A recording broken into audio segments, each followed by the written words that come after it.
അങ്ങനെ മറ്റൊരു embarrassing തോൽവിയാണ് Chelsea സൈഡിൽ നിന്ന് നമ്മൾ ഇന്ന് കണ്ടത്. 5-0 അവർ ആർസണലിനെതിരെ പരാജയപ്പെട്ടു.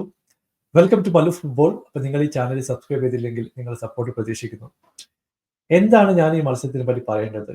ഒരു വൺ സൈഡ് വളരെ കൃത്യമായിട്ടുള്ള ഒരു പെർഫോമൻസ് ആർസണൽ സൈഡിൽ നമ്മൾ കണ്ടു. ചെൽസി അപേക്ഷിച്ച് 3 ഇരട്ടി ചാൻസുകളാണ് അവർ ഈ മത്സരത്തിൽ ക്രിയേറ്റ് ചെയ്തത്. 24 ഓപ്പർച്യൂണിറ്റീസ്, 10 ഷോട്ട് ഓൺ ടാർഗറ്റും 5 കിടിലം ഗോളുകളും. ഇവിടെ ആർസണൽ സൈഡിൽ നിന്ന് 2 പേർക്ക് ഹാട്രിക് അടിക്കാനുള്ള ഓപ്പർച്യൂണിറ്റി ഉണ്ടായിരുന്നു. ഇപ്പൊ കായ അവേർഡ്സ് ഒക്കെ ഒരു വല്ലാത്ത പെർഫോമൻസ് ആണ് ഇന്ന് കാഴ്ചവെച്ചത്. ബെൻ വൈറ്റിന്റെ സൈഡിൽ നിന്ന് 2 കിടിലം ഗോളുകൾ ഉണ്ടായിരുന്നു. ട്രൊസാർഡിന്റെ ആദ്യത്തെ ഗോൾ വന്നതോടെ 5-0 ലീഡിലേക്ക് 65 മിനിറ്റ് ആകുമ്പോഴത്തേക്ക് ആർസണൽ എത്തുകയും ചെയ്തു. എന്നാൽ ചെൽസിയുടെ സൈഡിൽ നിന്ന് 7 ചാൻസുകൾ ഉണ്ടായിരുന്നു. ഇതിൽ ഒരു ഷോട്ട് മാത്രമാണ് ടാർഗറ്റിലേക്ക് എത്തിക്കാൻ ചെൽസിക്ക് കഴിഞ്ഞത്. One of the worst performance ആണ് എന്ന് പറയാതിരിക്കാൻ വയ്യ. അത് മാത്രമല്ല, ഇന്നത്തെ ഒരു സ്റ്റാർട്ടിംഗ് 11 നോക്കിക്കഴിഞ്ഞാൽ തന്നെ പ്രശ്നങ്ങൾ വളരെ വ്യക്തമായിരുന്നു. ഇപ്പൊ ത്യാഗോ സിൽവയില്ല, ചലബയില്ല. ഇപ്പൊ ഡിഫൻസിൽ ഡിസാസിയും ബാദ്യശീലും അടങ്ങുന്ന 2 പേരാണ് ഇറങ്ങിയത്. അവരെ വ്യക്തമായിട്ട് എക്സ്പോസ് ചെയ്യാൻ ആർസണലിന് കഴിഞ്ഞു എന്ന് പറയേണ്ടി വരും. ഇപ്പൊ റൈറ്റ് വിങ്ങിലാണെങ്കിൽ സാക്ക കുക്കറയെ വെള്ളം കുടിപ്പിച്ചു എന്ന് പറഞ്ഞാൽ മതി. പലപ്പോഴും ആ റൈറ്റ് വിങ് എക്സ്പോസ് ആയിട്ട് ആ സ്പേസിലേക്ക് സാക്ക കയറി വരുന്നത് നമ്മൾ കണ്ടിരുന്നു. ഒരുപാട് ചാൻസുകൾ ആർസണൽ മിസ് ചെയ്തു. അതൊക്കെ സ്കോർ ചെയ്തിട്ടുണ്ടെങ്കിൽ എനിക്ക് തോന്നുന്നു ഒരു 8-9 ഗോളൊക്കെ സ്കോർ ചെയ്യാനുള്ള ചാൻസുകൾ ആർസണൽ ഉണ്ടായിരുന്നു. വളരെ കൃത്യമായിട്ടുള്ള എക്സിക്യൂഷനാണ് ആർസണൽ സൈഡ് നമ്മൾ കണ്ടത്.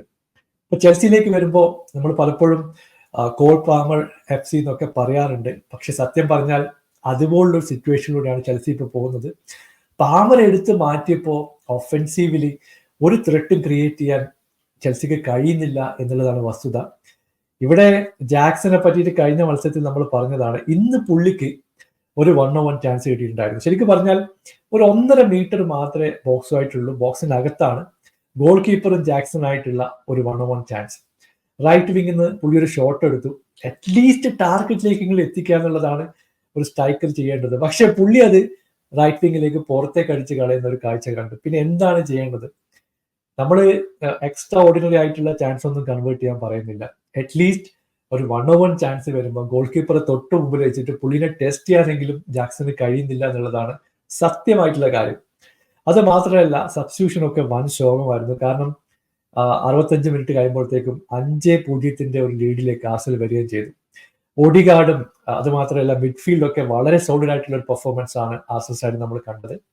ട്രൊസാർഡ് ക്ലിനിക്കൽ ആയിട്ടുള്ള ഒരു ഫിനിഷിംഗ് ആദ്യഘട്ടത്തിൽ തന്നെ ഗോൾ കൺവേർട്ട് ചെയ്തു. പുള്ളിയുടെ സ്പീഡ് കൊണ്ട് മാത്രമാണ് അത് അകത്തേക്ക് കയറിയത്. പെട്രോവിച്ചിന്റെ കാര്യം എടുത്തു പറയേണ്ടതുണ്ട്. പുള്ളി 3-4 കിടിലം സേവുകൾ ചെയ്തെങ്കിലും 5 ഗോളുകൾ കൺസിഡർ ചെയ്തത് പുള്ളിയുടെ കുറ്റം പറഞ്ഞിട്ട് കാര്യമില്ല. ഡിഫൻസ് ഒക്കെ എക്സ്പോസ് ആയിരുന്നു. എസ്പെഷ്യലി പറഞ്ഞാൽ ഈ 3 പേരും യാതൊരു അവയർനെസ്സും ഇല്ലാതെ ബോക്സിന് പുറത്ത് നിൽക്കുന്നു. ആർസണലിന്റെ 2-3 പ്ലെയറൊക്കെ ഈസി ആയിട്ട് ബോക്സിലേക്ക് കയറി വരികയാണ്. ഒരാളില്ലെങ്കിൽ അടുത്ത ആൾ ഫിനിഷ് ചെയ്യും, അടുത്ത ആളില്ലെങ്കിൽ മൂന്നാമത്തെ ആൾ ഫിനിഷ് ചെയ്യും. ഇതുപോലുള്ള സിറ്റുവേഷൻ ആണ്. അത് മാത്രമല്ല, പലപ്പോഴും 2-3 പാസൊക്കെ കൊടുത്ത് മിഡ്ഫീൽഡ് വരെ കൈസീഡൊക്കെ ബോൾ കൊണ്ടുപോകും. മിഡ്ഫീൽഡിൽ നിന്ന് ആർസണൽ 2 പ്ലേയേഴ്സ് വന്ന് പ്രസ് ചെയ്യുന്നു, ഈസി ആയിട്ട് ബോൾ റിക്കവർ ചെയ്ത് മറ്റൊരു കൗണ്ടറിലേക്ക് പോകുന്നു. ഇങ്ങനെ 5-6 പ്രാവശ്യം വളരെ കൃത്യമായിട്ട് ബോൾ റിക്കവർ ചെയ്യുന്ന ഒരു ആർസണൽ ടീമിനെ നമുക്ക് കാണാൻ കഴിഞ്ഞു.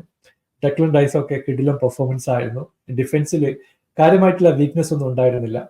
ശരിക്കും പറഞ്ഞാൽ ഡേവിഡ് റായെ ഒന്ന് ടെസ്റ്റ് പോലും ചെയ്തില്ല എന്ന് പറയേണ്ടി വരും. എന്തായാലും വളരെ വളരെ പത്തറ്റിക് ആയിട്ടുള്ള ഒരു പെർഫോമൻസ് ആണ് ചെൽസി സൈഡ് നമ്മൾ കണ്ടത്. ഇങ്ങനെ പോവുകയാണെങ്കിൽ പോച്ചിന്റെ കാര്യം ഏതാണ്ട് തീരുമാനമാകും. കാരണം സോഷ്യൽ മീഡിയയിലൊക്കെ പോച്ചിനെതിരെ വലിയ ഔട്ട്റേജ് ആണ് കാണുന്നത്. ഫാൻസ് ഒക്കെ ഓപ്പൺ ആയിട്ട് രംഗത്തെത്തിയിട്ടുണ്ട്. പുള്ളിയെ പുറത്താക്കി വേറെ ഏതെങ്കിലും കോച്ച് അല്ലെങ്കിൽ ട്യൂഷലിനൊക്കെ തിരിച്ചു കൊണ്ടുവരണം എന്നുള്ള കാര്യങ്ങളൊക്കെ നമ്മൾ കാണുന്നുണ്ട്. കോച്ചിന് എത്ര കാലം ഈ ഒരു പെർഫോമൻസോടെ പിടിച്ചേക്കാൻ പറ്റുന്നുള്ള കാര്യം നമുക്കറിയില്ല. എന്തായാലും ആർസണലിനെ സംബന്ധിച്ചിടത്തോളം ഒരു പോസിറ്റീവാണ്. 5-0 ക്ലീൻ ഷീറ്റ് ഉണ്ട്, 5 ഗോളുകൾ സ്കോർ ചെയ്തു.